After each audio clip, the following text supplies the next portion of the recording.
5 top powerful tips to improve your speaking performance. The first is maintain the fluency. Even if you have made mistake or if you get stuck, maintain the fluency, keep going, don't go back and correct yourself.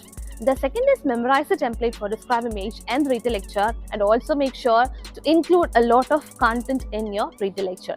The third is the filler words. Even if you get stuck or even if you forgot the next word, you can add fillers to maintain the fluency. The fourth one is repeat sentence scoring. As you know, repeat sentence scoring is based on the sequence. So, നിങ്ങൾക്ക് അതിൽ പകുതി sentence കിട്ടിയിട്ടുള്ളെങ്കിലും speak the sentence in a sequence. And the last is fluctuating. Don't fluctuate your voice up and down, and don't maintain the pitch too high or too low. See you in next video.